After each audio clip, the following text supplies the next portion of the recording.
The letter said the ranch was hers. It said so in plain language, written in the kind of careful handwriting that lawyers use when they want to be absolutely certain there is no room for misunderstanding. To my niece Rosalind Mackay, I leave the property known as Harrow Creek Ranch, situated 12 kilometers east of Dunmore, Alberta, in its entirety, including all structures, livestock, and equipment thereon. Her uncle Philip had died on a Tuesday in March, and by the following Friday, a man named Gerald Oakes from a law office in Medicine Hat had phoned her apartment in Toronto and read those words to her over the phone while she stood in her kitchen in her work clothes, holding a spatula, the eggs she had been making going cold in the pan behind her. She had met Uncle Philip exactly 4 times. He was her mother's older brother, and the family had a complicated history with him that her mother had never explained in full, only in pieces, that he had left Ontario when he was 19, that he had married a woman named June who died young, that he had not come back for either of her parents' funerals. He was, in her mother's careful phrasing, a man who kept his distance. Rosalind had not thought of him in years. She had not thought she was in his will at all. But here was the letter from Gerald Oakes, and here was the deed, and here was the fact of a ranch in southern Alberta that now, apparently, belonged to her. She took 2 weeks to decide what to do. She made lists. She talked it through with her friend Denise, who said you would be insane not to go, and with her colleague Mark, who said you would be insane to give up your job for a ranch you've never seen. Both of them were probably right. She was an architectural drafter, 31 years old, living in a 1-bedroom apartment near Bloor Street that she had been renting for 6 years and could no longer comfortably afford. She had a cat named Percy and a 5-year relationship that had ended 8 months ago, and a very clear sense of what her life looked like, which was small and getting smaller. She took the job leave, packed Percy into his carrier, loaded her car, and drove west. It took her 3 days. She listened to the radio until the stations changed and then changed again. She stopped in Winnipeg the first night, and somewhere outside of Swift Current the second. By the time she crossed into Alberta, the landscape had flattened into something almost abstract. Sky and grass, and the occasional oil pump nodding in the middle distance, and she felt both very small and unexpectedly less afraid than she had been in months. She found the ranch easily enough. The gate was wooden, painted white once, and now weathered to gray, with the letters HC worked into the ironwork at the top. The driveway was long and rutted and ran between 2 rows of poplar trees that had just begun to come into leaf. At the end of it sat a house, 2 stories, clapboard siding, a covered porch running the length of the front, and beside the house, a barn, and beside the barn, 3 other outbuildings, and in the nearest paddock, several horses standing very still in the late afternoon light. It was nothing like what she had imagined. It was better and worse at the same time. She parked in front of the house and got out. The air smelled like cold earth and something green just beginning. She stood for a moment with her hand on the car door, listening. Then she heard the barn door open. The man who came out was tall and wearing work clothes, canvas jacket, worn jeans, boots that had seen serious use. He was maybe 35, with dark hair and several days' worth of beard, and he was looking at her with an expression that was not quite surprise and not quite wariness, but something in between. He stopped a few meters away. "You must be the niece," he said. "Rosalind Mackay," she said. "Yes." He looked at her for a moment, and then at her car, and then back at her. "I wasn't sure you'd actually come." "I wasn't sure either," she said. "I'm sorry, who are you?" "Reid Calloway," he said. He didn't offer his hand right away. He seemed to be calculating something. "I manage the ranch, have been for the last 3 years." She hadn't known there was a manager. Gerald Oakes had mentioned hired hands but not a manager, or she had not been listening closely enough when he said it. "Philip hired you." "He did." He paused. "There's something you should probably know before you go inside." Something in his voice made her still. "What?" "I live there," he said. "In the house, I have a room there. That was the arrangement your uncle and I had. I manage the operation, keep the place running, and in exchange I don't pay rent." He said it evenly, like he had rehearsed it, or like he had said it many times already in his head. "I didn't know about the will. Philip didn't tell me he was leaving the property to you. I only found out when Oakes got in touch." Rosalind looked at the house. Then she looked at Reid Calloway. "So you're living in my house?" "I am," he said. "Yes." There was a long pause. A horse in the paddock shifted and blew through its nose. "Okay," she said finally. He looked at her like he had expected more. "I mean," she said, "I'm not going to ask you to leave tonight. I've just driven 1,100 kilometers, and I have a cat, and I'd like to use a bathroom. Can we figure the rest of it out tomorrow?" He was quiet for a moment. Then something in his face shifted. Not quite a smile, but in the direction of one. "Kitchen's on the left when you go in," he said. "I made coffee about an hour ago. Might still be hot." The house was older than it looked from the outside. The floors were wide plank pine, uneven in places, with the kind of wear that came from generations of boots rather than any deliberate distressing. The ceilings were low in the kitchen and hallway, and opened up unexpectedly in the main room, which had a stone fireplace and windows looking south over the paddocks. Someone had put fresh flowers on the kitchen table, a mason jar of something yellow that she couldn't name, and she stopped when she saw them because it was such a strange and careful thing to do. Reid Calloway was not what she had expected a ranch manager to be. Not that she had ever thought about what a ranch manager would be. She had no framework for any of this. She poured herself coffee and sat down at the kitchen table while he explained the operation. 43 head of cattle, 8 horses, a small hay crop, 2 seasonal workers who came in May and stayed through October. He laid it out plainly, without embellishment, looking mostly at the table between them. He had obviously rehearsed this too. "Is it profitable?" she asked. "Barely," he said. "Your uncle wasn't running it to make money. He was running it to keep it going." She nodded. "And what do you think I should do with it?" He looked up then, and she could see that the question had caught him off guard. "I don't think that's something I should have an opinion about. You clearly do, though." He was quiet for a moment. Outside, one of the horses nickered. "I think it would be a shame to sell it," he said finally. "But it's not mine." She looked at him across the table. He was, she thought, very careful with words. He said exactly what was true and nothing extra. She wasn't sure yet if that was a virtue or a warning. What would it take to keep it running, she asked. He told her. Numbers, logistics, seasonal rhythms. She listened and took notes on her phone and asked questions, and he answered them without impatience, and that was how the first evening passed. She didn't figure out the room situation until bedtime.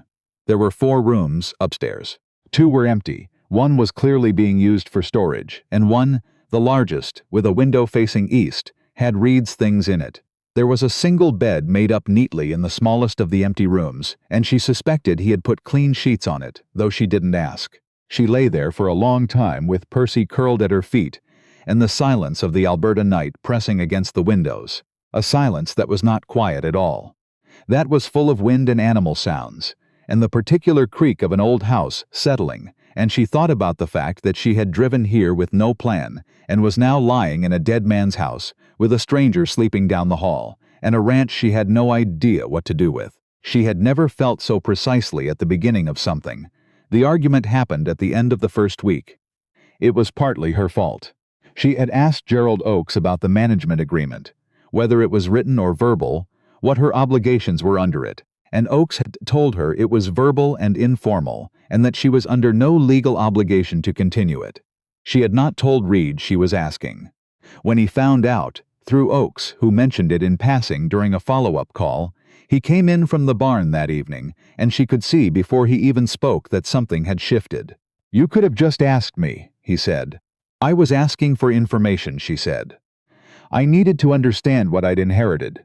You could have asked me what the arrangement was. I would have told you." "I know that," she said. "But I didn't know you. I still don't, particularly." He was standing in the kitchen doorway, and she was at the table with her laptop, and they looked at each other across the room, and neither of them said anything for a moment. "Are you planning to end it?" he said. "The arrangement." She had spent several nights thinking about this. "No," she said, "I'm not. The ranch needs someone who knows what they're doing, and that's not me. But I need to understand how it all works, and I need you to understand that I'm going to ask questions and look things up and sometimes go around you to do it. That's just how I am." He was quiet. "That's fair," he said finally. "I would have appreciated being told." "You're right, I should have told you." She paused. "I should have told you before I called Oakes." He nodded. That was the end of it. He turned and went back outside, and she sat at the table for a while, feeling the strange and uncomfortable sensation of having done something wrong, and admitted it to a person who had accepted the admission without making her feel worse than she already did. That was new, in her experience, April turned into May. The seasonal workers arrived, a quiet man named Douglas, and a teenager called Finn, who had apparently worked the ranch the summer before, and the pace of the days changed. Rosalind began waking up earlier, drawn by the sounds of the morning, the horses, the cattle in the lower pasture, Reid moving through the kitchen before first light. She started walking the property in the early mornings, mapping it in her head the way she mapped buildings, understanding structures and sight lines and the logic of how things were laid out. She was not, she began to realize, miserable. This was surprising to her. She had expected to find it difficult. The isolation, the unfamiliarity, the physical demands of even the peripheral work she had started doing. But instead, she found something close to stillness. Her body tired properly at the end of each day. She slept without the particular kind of anxious wakefulness that had been her constant companion for the better part of 2 years. She noticed other things, too. She noticed that Reid always let her know where he was going before he went. She noticed that when Douglas and Finn were working close to the house, he kept an eye on what was happening, not obtrusively, just present, the way a person pays attention when something matters to them. She noticed that he had left the books. Philip's books, 3 shelves of them in the main room, exactly where they were, as though he'd understood that moving them would be a kind of presumption. She didn't know what to do with what she noticed. So she kept noticing and said nothing. In the 3rd week of May, a truck came up the driveway that she didn't recognize. She was on the porch with her coffee when it came, and she watched it park and watched the man who got out, older, heavy-set, in a good hat that was slightly too clean. His name, it turned out, was Terence Wold. He had been a friend of Philip's, he said, an old friend, though he said it in a way that didn't quite sound like friendship. He was a property developer from Calgary. He had, he said, been speaking with Philip about the ranch before Philip died, and he was here to continue that conversation with the new owner. Rosalind said, "What kind of conversation?" He smiled. It was the kind of smile that had a great deal of work to do. "A conversation about the future of the property," he said, "about development potential. The acre here is exceptional, Ms. Mackay. There's significant interest from several parties." She was aware that Reid had come out of the barn and was standing several meters away, not close enough to be in the conversation, close enough to be visible. "I'm not interested in selling," she said. Wold kept smiling. "I'd encourage you not to make that decision too quickly. A woman in your position, coming into a property you have no experience managing, no background in agriculture. There are significant risks. There have already been some legal questions raised about the transfer of title, actually. My understanding is that there may be a challenge to the will." The air felt very still. "A challenge," she said. "From whom?" "I'm not at liberty to say at the moment," he said. "But I want you to know that there are options available to you that would protect your financial interests regardless of the outcome of any legal proceedings." She looked at him for a long time. Then she said, "Thank you for coming out, Mr. Wold. I think you should go now." His smile didn't change. He put a card on the porch railing. He got back in his truck and drove down the driveway and between the poplars and out through the gate. Rosalind stood very still until the sound of the engine disappeared. Then Reid was on the porch steps, and she turned to look at him, and she said, "Did you know about this?" "Not specifically," he said. "I knew Wold had been out here before, a couple of times last fall. Philip didn't want to talk about it." She picked up the card and looked at it. "Wold Development Group, Calgary." "He said there might be a legal challenge to the will." "He might be right," Reid said. "There's a cousin, on Philip's father's side. He's made noise before about the property." She felt something settle in her chest, hard and flat. "You knew about the cousin. I knew about him. I didn't know if it was serious." He paused. "Oakes will know more. You should call him today." She called Oakes that afternoon. Oakes was cautious but honest. There had been correspondence from a lawyer acting for a man named Dorian Marsh, who claimed that Philip had made verbal representations to him about the property before changing his will. It was not a strong case, Oakes said, but it was a case. It would take time and money to defend. Rosalind sat with this for a day. Then she called Oakes back and told him to proceed. That evening she was in the main room, sitting in the chair by the window when Reid came in from outside. He was carrying 2 mugs. He set one on the small table beside her without asking. "I didn't think you'd fight it," he said. She looked up. "Why not? Most people wouldn't." He sat down across from her in the chair she had not yet thought of as his. It's expensive and uncertain, and you'd had the easy option handed to you today. The easy option was selling a property that someone else has spent 3 years running to a developer who was using a legal threat to push me into it, she said. That's not actually easy. That's just pressure. He looked at her for a moment. You're more stubborn than you look, he said. I'm exactly as stubborn as I look, she said. You just haven't been paying attention. For the first time, the absolute first time in the 5 weeks she had known him, Reid Calloway laughed. It was a brief sound, slightly surprised, like he had not expected it of himself. And she found, sitting there in the quiet room with the last of the evening light coming in through the south windows, that the sound of it settled into her somewhere and stayed. June came, and with it the particular quality of Alberta's summer, long days, fast-moving weather, evenings that seemed to last forever. She learned to ride, badly and then less badly, on a mare named Clover, who had the patience of a saint and the attitude of someone who had seen it all before. She learned which cattle were which fence lines needed mending, how to read the sky to the west. She learned that Reid woke at 5 and never needed an alarm, that he cooked well but ate quickly, that he read at night, history mostly, and sometimes poetry which she had not expected. She learned that he had grown up on a ranch in Saskatchewan, that his parents had sold it when he was 22 to pay debts, that he had spent the years since working other people's land. She learned this not from him directly, but from Douglas, who had worked with Reid before, and spoke about him with a particular kind of plainness that suggested deep respect. He loves this place, Douglas told her one morning while they were mending fence in the east pasture. He won't say it, but he does. She had started to love it too. This was the thing she hadn't told anyone, not Denise, not her mother, not Reid. The way the light came across the grass in the early morning, the horses knowing her step, the particular satisfaction of work that showed itself in the world. A fixed fence, a clean stall, a dinner cooked for things that had grown in the kitchen garden Philip had planted and she had started tending. She was turning into someone she didn't entirely recognize, and she found, most days, that she didn't mind. The legal situation resolved in late July. Dorian Marsh's lawyer withdrew the challenge after Oakes produced documentation that Philip had updated his will within the previous year, with a solicitor present, and had specifically discussed his intention to leave the property to Rosalind. Wold sent a follow-up letter making another offer. She sent a short reply declining. She told Reid about it that evening over dinner. He was quiet for a moment and then he said, "Good." That was it. That was all he said.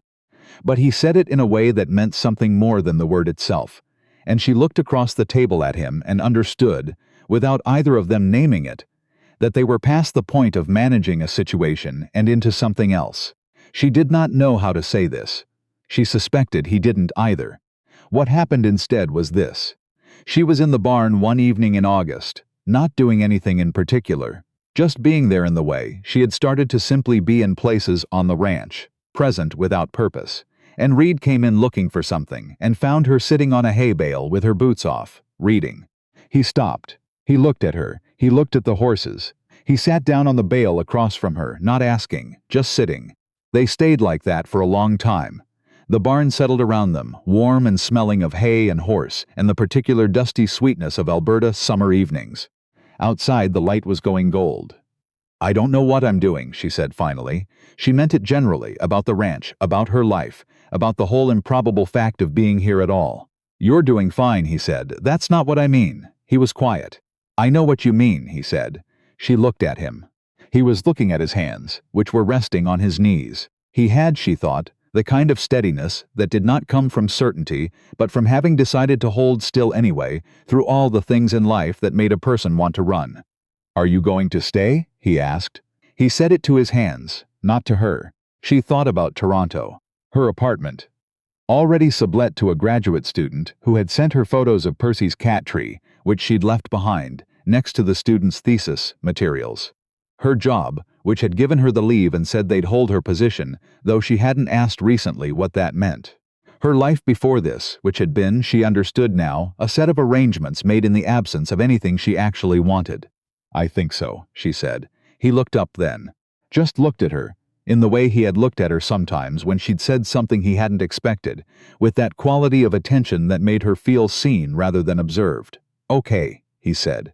She laughed, a little. "Okay? "Okay," he said again, and this time there was something in his voice, careful and certain at once, that she understood was not indifference, but its exact opposite. She put her book down. He didn't move. The horses shifted in their stalls. Outside, the sun was finishing its long descent toward the horizon, and the sky had gone that extraordinary color that she had not had a name for before she came here and still didn't, not precisely. Not quite orange, not quite gold, something that existed only in this place at this hour. She said, "You could have told me, you know, that you wanted to stay." "It wasn't my place," he said. "It isn't my ranch." "Reid," she said. He looked at her. "It can be," she said, "if you want." He was very still for a moment. Then he reached across the space between the hay bales and put his hand over hers. And he didn't say anything, because he was, as she had known for some time now, a man who understood that how you moved toward a person said more than any words. The barn held them both in its warm, unhurried dark. Outside, the light kept going, and the land went on as far as she could see, which was all the way to the edge of the sky.